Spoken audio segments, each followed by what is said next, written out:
6 मुल्की सीरीज पाकिस्तान ने जीत ली। फाइनल में फतह 6 विकेटों से अपने नाम की। 115 रन का हदफ 19वें ओवर में 4 विकेटों पर हासिल किया। साहबजादा फरहान के 23 रन और साइम अयूब के 36 रन। सलमान आगा 14 और फखर जमान 3 रन पर पवेलियन लौट गए। बाबर आजम के नाकाबिले शिकस्त 37 रन। श्रीलंका टीम 20वें ओवर में 114 रन पर आउट हो गई।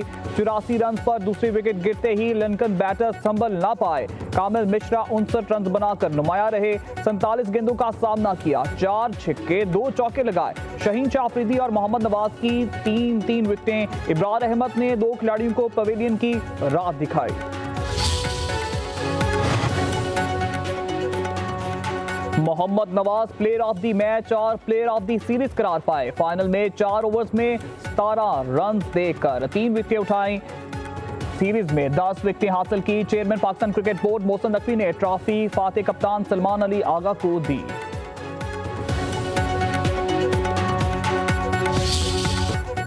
छह मुल्की सीरीज जीतने पर सदर आसिफ अली जरदारी और वजीर आजम शहबाज शरीफ की कौमी टीम को मुबारकबाद। वजीर आजम ने कहा, 6 मुल्की सीरीज का इनेकाद बहुत बड़ी कामयाबी है। श्रीलंका और जिम्बाब्वे के खिलाड़ियों ने पूरी पाकिस्तानी कौम के दिल जीत लिए। सदर आसिफ अली जरदारी ने अपने पैगाम में कहा, श्रीलंका और जिम्बाब्वे के खिलाड़ियों ने बेहतरीन खेल पेश किया। कौमी टीम की मेहनत ने वतन अजीज का सर फख्र से बुलंद किया। ग्रीन शर्ट्स की कामयाबी पर वज़ीर आला मरीम नवाज और मुराद अली शाह समेत तमाम गवर्नर्स की भी मुबारकबाद।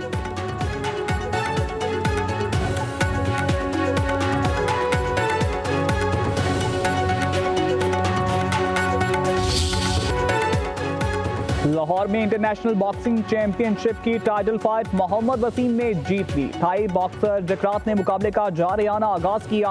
12 राउंड के मुकाबले में रेफरीज ने मुतफिका फैसले पर मोहम्मद वसीम की फातेह करार पाए। खवातीन की फाइट में बरतानवी लारा अकरम ने पाकिस्तानी बॉक्सर कौमल इखलाक को हरा दिया।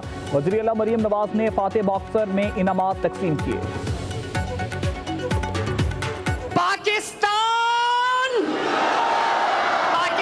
हमेशा जिंदाबाद। Alhamdulillah, Pakistan secured this victory. But I'd like to thank General Asim Munir. I'd like to thank Pakistan Army and the government of Punjab, whose collaboration made this happen. It is very good to see Pakistan reclaiming its glory. Congratulations to all the 16 countries that have participated in this beautiful competition, and congratulations Pakistan, very well done. Afghan Taliban हुकूमत ने न सिर्फ पाकिस्तान बल्कि दुनिया के लिए खतरा बन चुकी। अफगानिस्तान में दहशतगर्दी के मराकज़ और कलदम दहशतगर्द तंजीमों की क़यादत मौजूद है। अफगान तालिबान दहशतगर्दों की मुकम्मल सहूलतकारी करते हैं। DGISPR लेफ्टिनेंट जनरल अहमद शरीफ की सीनियर सहाफ़ियों से गुफ्तगू बोले, अफगानिस्तान से दहशतगर्दों को असला और ट्रेनिंग मिलती है। दोहा मुज़ाकरात में अफगान तालिबान ने किए वादे पर अमल नहीं किया। अमरीकी फ़ौज इनखला के दौरान 7 अरब 20 करोड़ डॉलर का फ़ौजी साजो सामान अफगानिस्तान छोड़ गई। फितना खवारिज पाकिस्तानी हैं तो हमारे हवाले करें, हम कानून के मुताबिक निपटेंगे। हमारा अफगानियों के साथ कोई मसला नहीं, बल्कि हमारा मसला अफगान तालिबान रजीम के साथ है।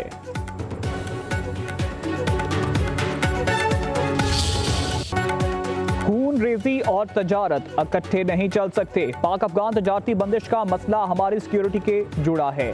DGISPR लेफ्टिनेंट जनरल अहमद शरीफ का कहना है, दहशतगर्दी का हल नेशनल एक्शन प्लान में है। दहशतगर्दी के खिलाफ तमाम हुकूमतों और सियासी जमातों का इत्तेफाक है। हमारे लिए अच्छे या बुरे दहशतगर्दों में कोई तफरीक नहीं। हमारे लिए अच्छा दहशतगर्द वही है जो जहन्नम वासिल हो चुका। रवां बरस मुल्क भर में 67,023 इंटेलिजेंस बेस्ड ऑपरेशन किए गए। खैबर पख्तूनख्वा में 12,857, बलूचिस्तान में 53,309 ऑपरेशन हुए। 136 अफगानियों समेत 1,876 दहशतगर्दों को जहन्नम वासिल किया गया। DGISPR लेफ्टिनेंट जनरल अहमद शरीफ का कहना है, बॉर्डर मैनेजमेंट पर सिक्योरिटी इदारों के हवाले से गुमराहकुन प्रोपेगेंडा किया जाता है। बैरून मुल्क से रियासत पाकिस्तान और इदारों के खिलाफ प्रोपेगेंडा किया जा रहा है। बाहर बैठकर सियासत और दीगर मामलात में जहर डालने की कोशिश की जाती है। तर्जुमान पाक फौज ने कहा, हिंदुस्तान में खुद फरेबी की सोच रखने वाली क़यादत की अजारादारी है। भारतीय आर्मी चीफ का बयान खुद फरेबी की हामिल सोच का अकास है। जिस ट्रेलर में 7 जहाज गिर जाएं, 26 मुकामात पर हमला हो जाए, तो ऐसे ट्रेलर पर मबनी फिल्म उनके लिए हॉरर बन जाएगी।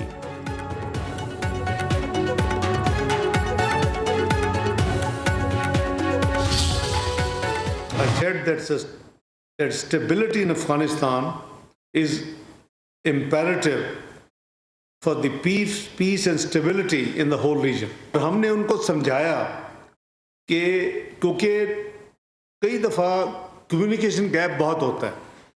इंडियन जब हमारी हो रही थी जंग गुफ्तगू हुई उन दिनों में जंग के हवाले से, पहलगाम के हवाले से, जब मैंने उनको एक्सप्लेन किया कि भाई हम तो पीस प्रॉस्पेरिटी के ख्वाह हैं अफ़गानिस्तान में, तो उन्होंने कहा आपने क्या किया है?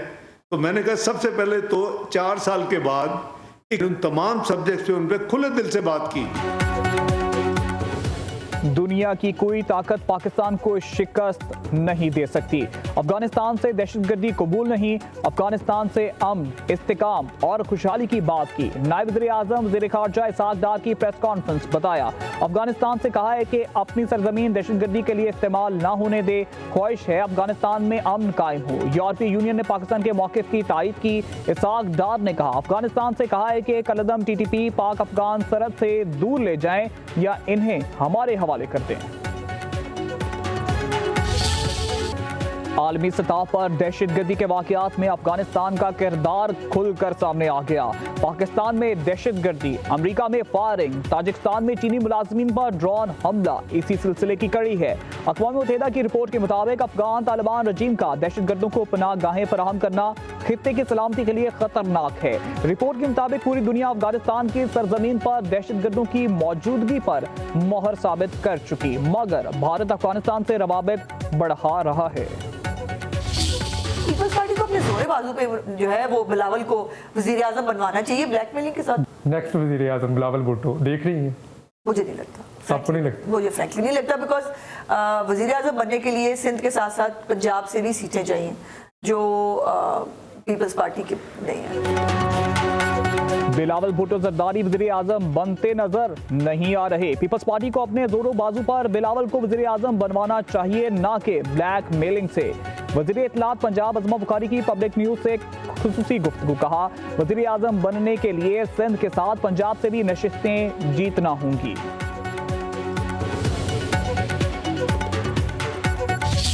2 साल की जेल में आप जो है, आप तो पहले दिन से मुल्क के खिलाफ साजिशें करने शुरू हो गए, इदारों के खिलाफ साजिशें करना शुरू हो गए, सोशल मीडिया पे आपने कैंपेनिंग शुरू कर दी. आप मुख्तलिफ दुश्मन ममालिक के मीडिया को भी आप अपने लिए उनसे हेल्प भी मांग रहे हो. तो अगर आपकी सोच ये है तो फिर मैंने आपको कहा कि आपका कंपैरिजन नहीं है. जहाँ आपने अज़मा बुखारी साहबा की बात की, मोहतरमा आप ही जिस तरीके से, मैं ज़्यादा नहीं तफसीलात में जाना जाता, इस तरह का जिस तरीके से आप इक़्तिदार में वो आपको ही कबूल हो. बिलावल साहब इस तरीके से इक़्तिदार में कभी नहीं आएंगे इंशाअल्लाह ताला. वो जब भी आएंगे, बिलावल साहब जब भी आएंगे इंशाअल्लाह ताला अवाम की सपोर्ट पे आएंगे. बिलावल भुट्टो जरदारी अवामी हमायत से ही वज़ीर आज़म बनेंगे. अज़मा बुखारी जिस तरह इक़्तिदार में है ये इन्हें ही कबूल हो. सिंध के सीनियर वजीर शर्जील इनाम मेमन का अज़मा बुखारी के बयान पर शदीद रद्द-ए-अमल. कहा PTI वाले मुल्क दुश्मनों से मदद ना मांगे. पीपल्स पार्टी कभी किसी साजिश का हिस्सा नहीं रही, हमेशा पाकिस्तान को मजबूत करने की बात की. PP ने जेलों में जाकर भी बयानिया नहीं बदला.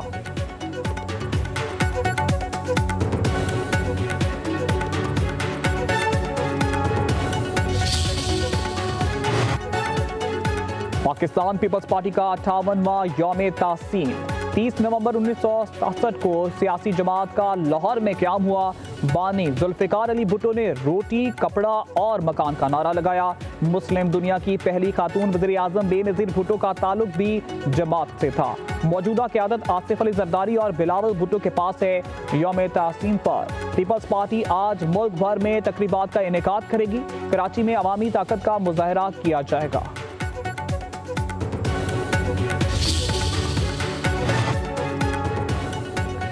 जिसकी मलकियत उसी का कब्जा. पंजाब में अराजी के तहफ़्फ़ुज़ के लिए अहम इक़दाम.